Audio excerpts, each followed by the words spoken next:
A lot of people, even those who didn't care for the movie as a whole, are calling David Corenswet's depiction of Superman the best since Christopher Reeve, or even claiming he's surpassed him.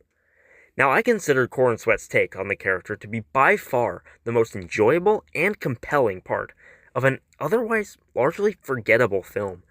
However, while I appreciated his interpretation and find it a worthy addition to the pantheon of live-action Superman, I didn't find it to be the definitive adaptation so many people claim it is. So today, in what I hope to be my last video about this film, I'm gonna look at what I think separates Corenswet's Superman from his comic book counterpart, and why that's perfectly okay. But before I get into it, I'm just thinking out loud here, so if you like my brain vomit, you know where the like and subscribe buttons are.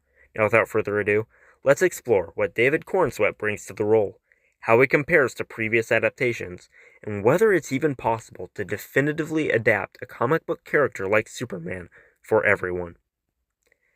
Because my previous videos on James Gunn's Superman have been so negative, let me start off with what I love about David Corenswet's portrayal to make sure I don't sound like I'm hating on the best part of the film.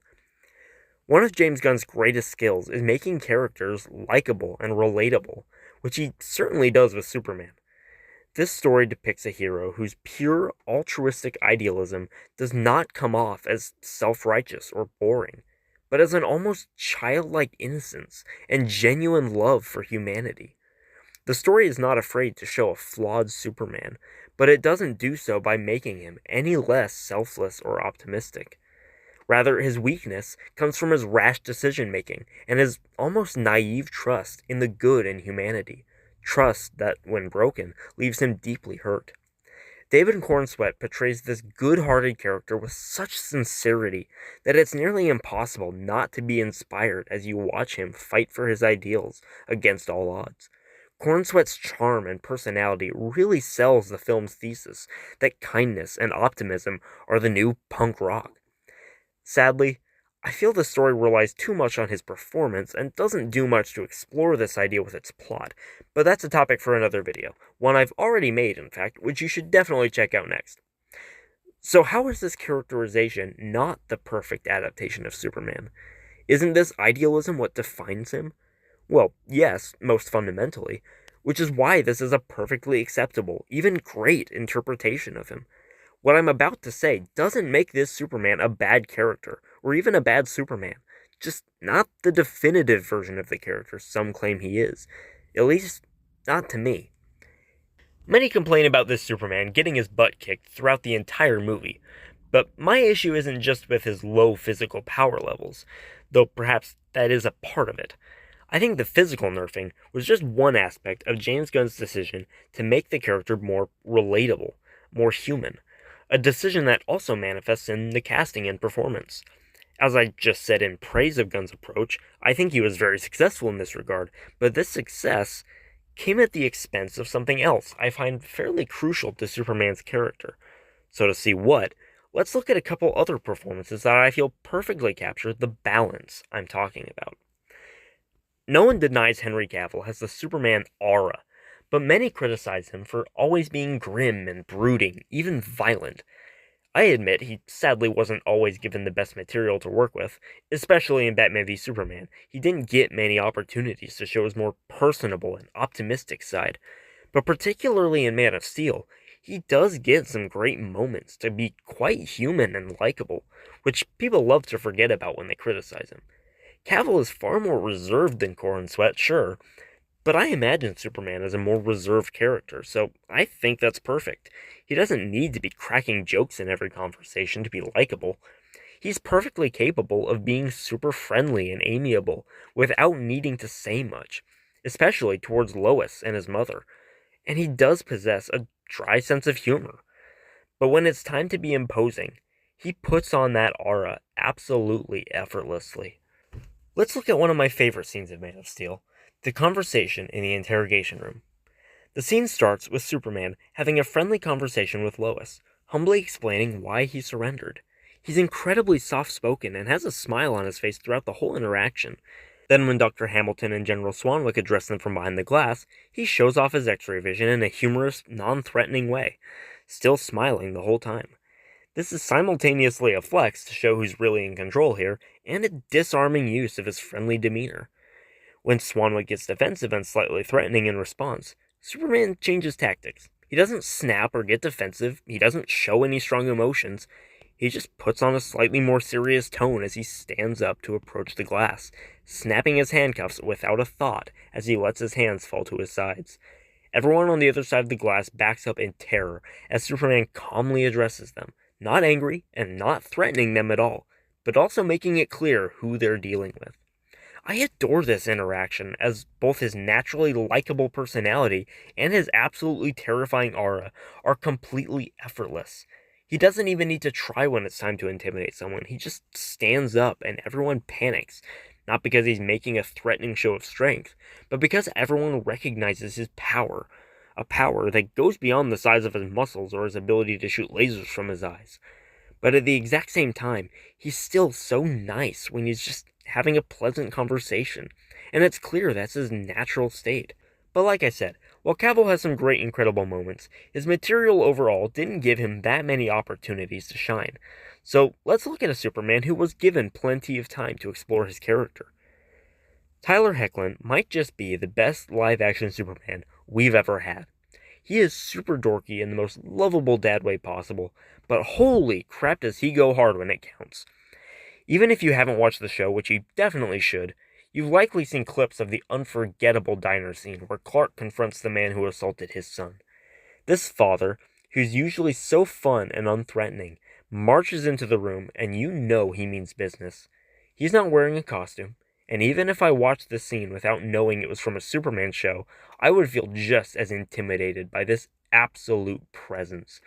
There is no messing with this dad on a mission, who never once raises his voice or loses control towards the absolute scum he calmly puts in his place. Now, ask yourself honestly, could you see David Corenswet having the same effect in this scene? As great as he is at what he does well, he is never once even slightly imposing in his film. What about when he confronts Luthor about abducting Krypto, you might ask? Well, he's certainly pissed, but is he really intimidating? This isn't even a battle of wills, it's just Luthor enjoying watching Superman lose his cool. To be clear, I don't necessarily have any issue with Superman being visibly angry in this context like some people do, but this kind of display of emotion is nowhere near as terrifying as the calm, quiet intensity of Henry Cavill or Tyler Hoechlin. They didn't need to lash out or even use their powers to scare people. All it took was a look. They wouldn't use a cactus to threaten a dictator into submission. They'd just fold their arms and glare at him until he did whatever they asked. Again, this isn't a complaint about the writing of the character or Corenswet's acting ability, just my observation of what keeps David Corenswet from being the definitive adaptation of Superman. Now you may wonder why this matters, why Superman needs to be stoic and imposing. And, well, I had a bit of a tough time really articulating what it is that's missing here, but I came up with a couple of reasons why it matters. First, Superman is a godlike symbol, both to us as a fictional character and as a real person within his universe. He stands above the rest at the top of DC's pantheon as the ultimate defender of truth, justice, and the American way. He is a paragon that makes you take him and his ideals seriously. And, well, James Gunn's determination to humanize him strips him of that godlike status to some degree. We're told in the film that Superman is the most powerful being on Earth, but that's not what we're shown. From everything we see, I don't imagine this Superman being the natural leader of the world's greatest heroes, or standing out from the rest of the metahumans as anything more than a particularly nice guy. He doesn't inspire awe and wonder and, yeah, maybe even a certain kind of fear at times, the way Superman should be able to. And this is particularly important in the DCU specifically, where there are already so many insanely powerful beings running amok on this planet that it's gonna take a lot for a flying alien in red underpants to be taken so much more seriously than anyone else. So the first reason this matters is just that I don't see the Superman of this world earning the status he deserves in the DC universe without the physical power or the sheer charismatic presence he needs. However, there is a far more fundamental, even ideological reason I find this difference important.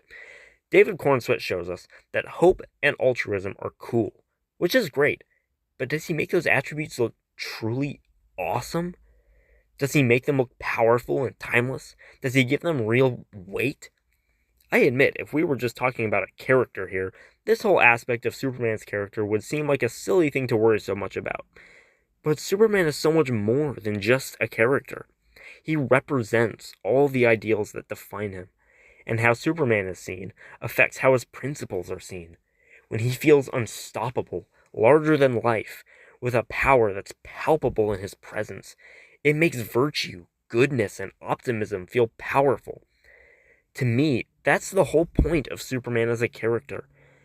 But in David Corenswet, these ideals just feel kinda cool, I guess. Which, again, is not a bad thing. If this movie makes genuine kindness punk and fun for the kids, then I'd say it's a huge win. But what's cool changes. It comes and goes with time. Superman should be bigger than that. When he feels larger than life, so do his ideals. There's a power in them that transcends what people think is fun or cool at the moment. He stands for something eternal, something that can't be broken or worn down with time. James Gunn was determined to bring Superman down to our level, and while he did a great job, I think doing so diminished the sense of sheer power, not just of the character himself, but of all that he stands for. On a related note, the whole tone of the movie just doesn't take anything all that seriously, and while some argue that Superman is an inherently lighthearted character, I argue that a refusal to take him seriously is a refusal to take his principles seriously. Additionally, I also want to note that I see Superman as the ultimate embodiment of positive masculinity. To be clear, I do not want to say that all men need to be as stoic and physically imposing as Henry Cavill's version of the character, or that David Corenswet's is any less of a man for his slimmer look or more emotionally expressive and lighthearted personality. However, I will say that it feels there's a certain kind of mature masculine strength that Superman ought to have, which feels somewhat lacking in Corenswet's portrayal. I only want to touch on this briefly, but while I certainly don't think that James Gunn is deliberately saying that traditional masculinity is totally bad, I do have my worries that if Superman does still represent the peak of positive masculinity, this shift in his depiction may be indicative of the idea that masculine stoicism is bad and necessarily incompatible with gentleness and compassion. Which I think is an issue, because Superman, to me, proves that masculine strength is not incompatible with kindness and love. Again, with all of this said, I can't reiterate enough that this does not mean I dislike Corenswet's interpretation of Superman, any more than I dislike Heath Ledger's interpretation of the Joker. I just think that both are unique takes on their characters that focus on certain key aspects and adapt those aspects incredibly well, but they don't necessarily capture the whole with all the nuances of the source material. If you don't know what I'm talking about or want to get even more mad at me for disrespecting yet another incredible casting, let me explain. The Joker is the perfect antagonist for Batman. Both were formed by trauma and tragedy, and both have come to see the world through a deeply cynical lens. But while one dedicated his life to creating some justice in an unjust world, the other coped by finding amusement in the absurdity of life, laughing at the suffering of those who don't get the joke. To him, there is no meaning, no point to anything. It's just funny, and he's obsessed with Batman because he finds it hilarious how seriously the Dark Knight takes himself and his pointless quest. At least, that's how I see the character in the comics. While Heath Ledger's unhinged performance made his villain absolutely terrifying, and perfectly captured how unpredictable, chaotic, and casually destructive the Joker can be, I can't call him the best depiction of the comic book character. Ironically, considering that his whole mantra is "why so serious," I found this version of the character far too serious. He's on a mission, and he seems to take himself and his message very seriously. He wants to prove we're all monsters beneath our masks of civility, and he'll go to any lengths to prove that point. Again, he makes for a great character, and perhaps the perfect villain for this particular Batman. But he's not the wacky comedian from the comics who sees the world as an absurdist comedy and doesn't take anything seriously, with no goal but to get a kick out of his own violent antics and hopefully make others laugh as well. Because I don't want to spend too long talking about the Joker in a Superman video, I won't do a scene comparison or anything, but if you want to see what I consider the perfect adaptation of the Joker, look at Jerome Valeska in the Gotham TV series. I could give plenty of other examples. In Superman and Lois, Lex Luthor is a terrifying villain, as his vindictive, spiteful pettiness and his ruthlessly calculating intellect are depicted better than in any adaptation I've seen. Yes, including Nicholas Holt's. However, the show discards his envy of Superman and his ideological hatred of all that he represents to humanity in order to make him a villain for Lois. A choice that makes him the perfect villain for the series, but still makes him a fundamentally different character from his comic book counterpart. It doesn't make this a flawed version of the character, just not the definitive version. I could keep going like this all day. Just look at Batman. Christian Bale captured his double life.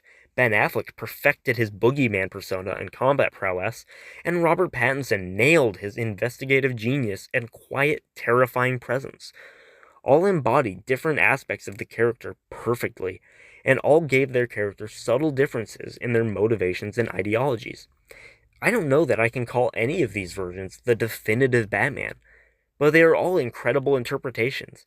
And believe it or not, this variety of interpretations doesn't just happen in film and television, as if these characters are always depicted the same in the comics. The most iconic comic book characters have been written by hundreds of writers for comics, television, and films, and every single interpretation is going to be a slightly or occasionally drastically different interpretation of what most defines them. They evolve over time, and different qualities get more attention by each writer and each fan. Everyone has their own unique reason for loving their favorite characters, and no adaptation is going to perfectly please them all. In fact, you could go so far as to say that whenever a writer adapts an existing character, they're really just creating a new character sharing the same name and whichever characteristics they find most important. Thus, there is no one definitive Superman, but as many Supermen as there are writers of Superman. Or perhaps more accurately, there are as many Supermen as there are fans of Superman, as each fan sees him slightly differently. So even though Superman hasn't varied quite as much as many other characters, meaning his core traits are perhaps a little more clear, the nuances separating each interpretation make for plenty of interesting comparisons. So as I conclude this ramble, let me once more clarify that I don't believe there can be one single definitive adaptation of the character, but I do think that the best adaptation would be the most balanced, managing to simultaneously embody all of his most crucial character traits. Sure, Cavill was primarily meant to be larger than life and awe-inspiring, while Corenswet was more focused on being charming, human, and relatable. Thus, each of them captured different essential aspects of the character. However, personally, I think we got enough glimpses of Cavill being more down-to-earth and likable in Man of Steel and Justice League to know that he could have been a perfectly well-balanced Superman. Whereas I cannot imagine Corenswet being even slightly imposing. He's just such a chill, lighthearted, and relatable guy, not to mention his generally more slim, youthful look and his inability to win a single fight, that I could never look at him and see a godlike beacon of hope or intimidating force of nature. So as much as I love what he brought to the role, I think, of the two, Cavill had far more potential to bring the most balanced version of the character to the screen, if given the right material. And of course, looking beyond the two most recent cinematic adaptations, Christopher Reeve and Tyler Hoechlin both gave us some flawlessly balanced interpretations of the character. But with that said, I want to end how I started, by making it abundantly clear that I not only liked, but honestly loved David Corenswet's portrayal of Superman, and I am happy to welcome him to the Pantheon alongside Henry Cavill and all the others. There is no need to pit these versions of the character against each other, as they can both be valued for their own merits and contributions to the character's mythos. But what do you think? How do you think David Corenswet stacks up against the previous live-action Superman? What do you find most crucial in any adaptation of the character? I look forward to joining you in the conversation down below, and please, whether you love or hate Gunn's Superman, please be as kind and civil as your hero. Until next time, never stay silent.